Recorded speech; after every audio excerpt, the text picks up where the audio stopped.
大家好，我是李灿，欢迎收看以及收听 Easy Mandarin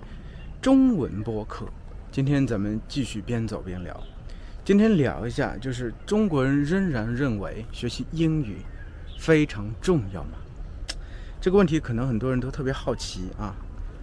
首先，随着中国国力的增长啊，很多人会觉得，中国人是不是觉得中国越来越强大了，不需要学习英语了啊？另外一部分人可能觉得英语这个全球第一语言可不是那么容易被替代的。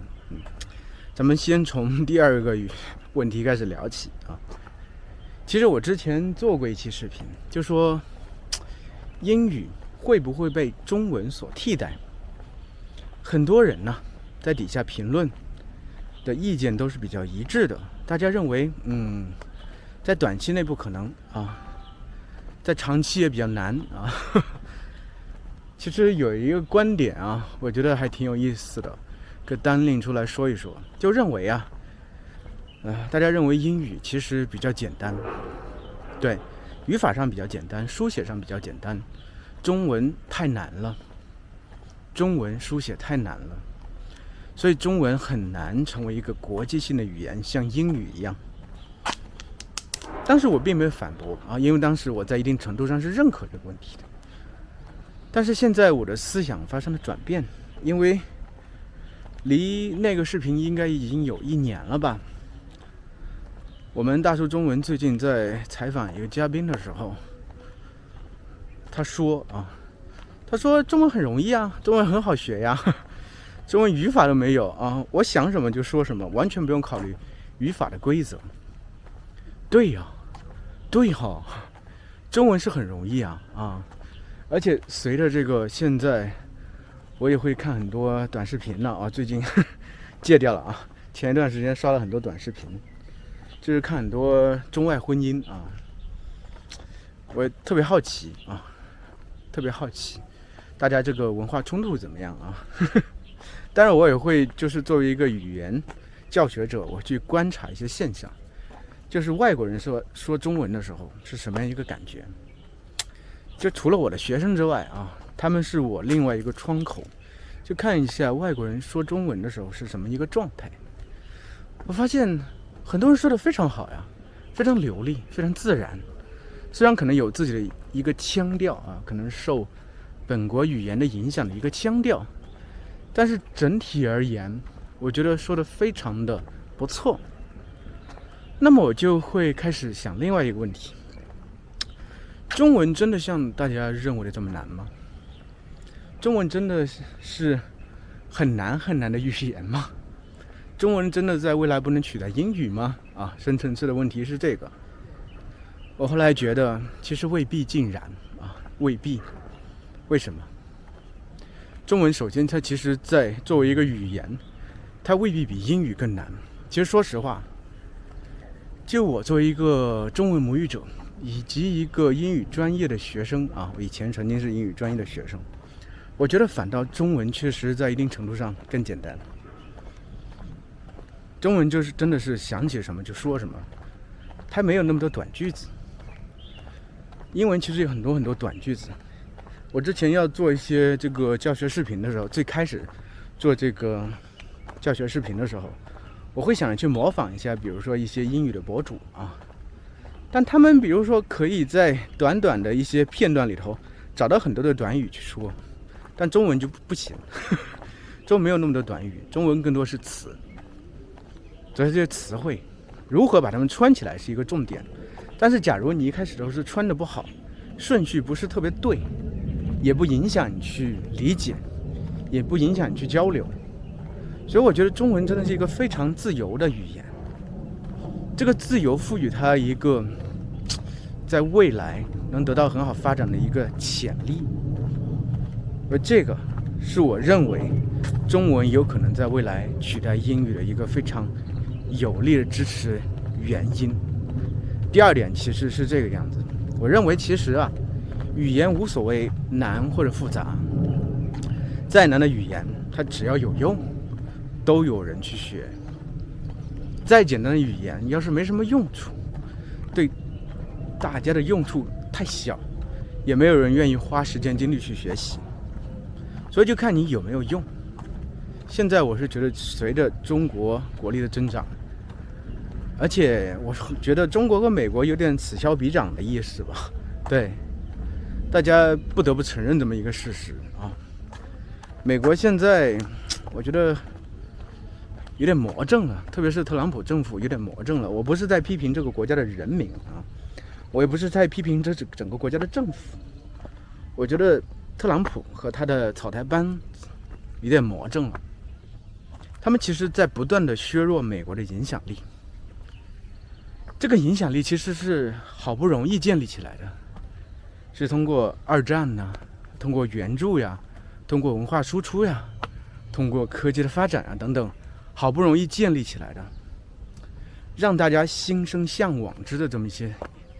东西，一个特别高大的形象，一个人类世界的灯塔，好像特朗普他们这个草台班子正在把他的底座给挖去，一点点挖去，让他在那风中摇来晃去，其实是挺可悲的一个事情。那么这种现象它必然带来一些后果，连带的后果就是大家对于英语这个东西，英语这门语言的热情就会随之消失。特别是特朗普政府最近不是要求哈佛大学禁止国际学生入学，天哪，哈佛大学有可能有1/5的学生都是国际学生。其实这个有点杀鸡儆猴的意思吧。大家就算它不扩大，大家也会有这种想法吧。那哈佛大学是这个样子，那别的学校是否足够安全呢？然后作为学生的父母，他会不会掂量掂量自己的孩子要是以美国为这么一个目标去学习的话，他到时会不会也会被禁止入学呢？那么花费那么多时间、精力、金钱，最后是不是都付之东流了、打水漂了呢？这个其实是很多人会考虑的问题啊，特别作为父母而言。那其实这个在一定程度上已经在不断削弱美国的公信力，美国的这个对外文化输出能力，以及英语的地位。其实在特朗普这个第2任任期开始之前呢，大家其实对这些事情都不会再去想的，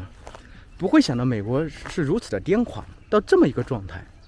但现在大家不得不去掂量掂量，不得不去重新考虑一下啊，这个国家好像出了非常大的问题。当然这个国家最大的问题可能是经济的问题，因为我们都知道，任何一个国家，任何一个政府，任何一个朝代，一个王朝出现了问题的话，肯定是它经济上出问题了。那么现在它出问题了，有点很难解决的样子。那么这个时候它其实肯定会动摇很多很多东西，动摇美国这个国家的精神，自由开放的精神，科技创新的精神，它会现在变得越来越保守。一个国家变得越来越保守，它其实会带来很多连锁的反应，就是不断的收缩啊，不只是战略上的，而且是文化上的。对，它就慢慢会变成一个世界的孤岛，我是这样想的。那么它的语言慢慢的也在收缩啊。英语其实以前在19世纪的时候是英国，对不对？大不列颠帝国，后来英国衰落了，被美国取代了地位，所以它其实有这么一个接续的作用。英国之所以能一直在国际上有如此高的影响力，是因为英美2个帝国持续的推动这个影响力。那么现在随着这个英国早就衰落了，美国它也在走向孤立，那么势必的这个语言肯定会在一定程度上被大家慢慢的从一个最高的位置上拿下来。因为说实话，作为一个国际性的语言，其实在英语之前是法语，法语说实话比英语难多了，但是就是因为有必要啊，大家交流起来比较方便呢，那他就能变成当时的国际语言呢？对不对？现在虽然感觉上中文挺难的，那么假以时日，中国的影响力真的变得非常大的话，而且借助的这个特朗普啊给中国送的东风啊，特朗普其实特朗普对，真的，我觉得一方面感觉很癫狂，很出人意料，让人想不通；一方面确实给全世界人民都带来一些很匪夷所思的这么一些政策啊、影响啊。但是确实，在一定程度上，它让大家更为团结了，因为你本来这个社会啊，这个世界应该说，大部分人还是围绕着美国的周围的嘛，对不对？以美国为中心的。现在美国说我不要当中心了，我要和你们竞争，那么剩下那些人，大家自然而然的就需要一个新的中心，或者起码一个更为稳固的、可信的合作伙伴。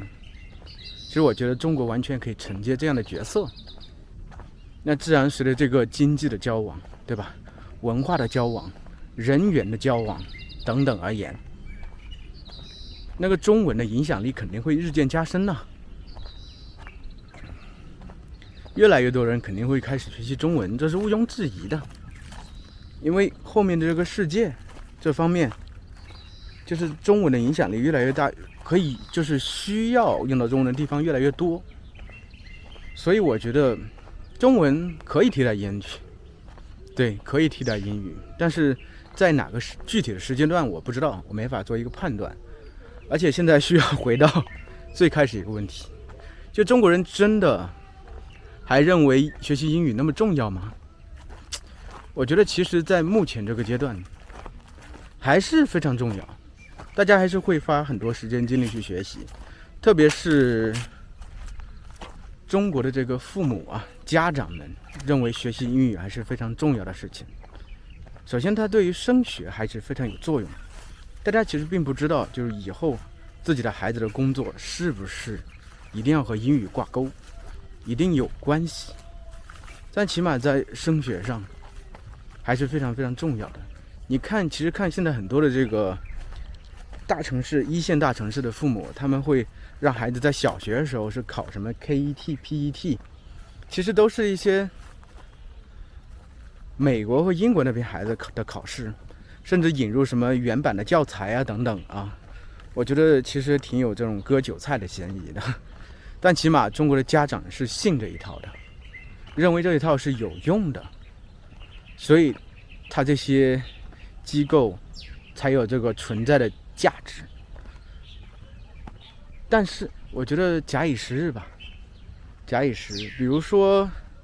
像现在你看很多这个电动车，对不对？像比亚迪呀等等，它屏幕上面其实都是中文，对不对？还有像国际空间站啊，不是，还有像中国的空间站，上面也是中文。那么现在随着中国各方面影响力的扩大，势必大家会觉得中文越来越重要，那么英语势必的相形之下会没有那么重要。特别是我是觉得，回到最开始的问题，对于中国的家长而言，对于中国的孩子而言，英语可能就没有那么的必要，那么的重要。其实就单说文化，比如说现在这个好莱坞已经式微了。什么叫式微了？就是没有之前那么厉害了。这个背景的这个歌声扰乱了我的思绪，就是已经没有那么厉害了。很多中国人都不怎么看好莱坞的电影了，真的。Netflix 也还好，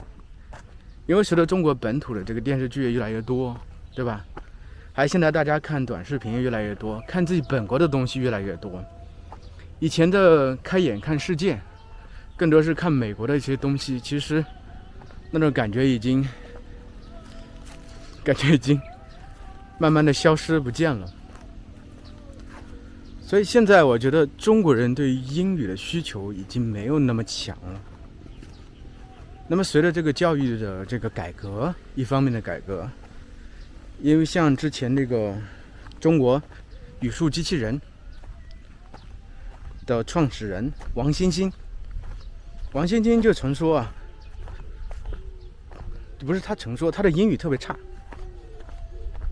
但是他的别的成绩特别好，特别好。所以其实也会让中国父母们开始掂量，就是说，其实英语可能并不是那么重要，真正那么重要的东西。以前我们中国的家长是把英语拔到和语文、数学还有甚至科技等等一样重要的位置，它可能以后慢慢变得不会那么的重要。这是我的一个想法。啊，今天就聊到这吧，我被那个歌声已经打断了好几次的思绪了。好，再见。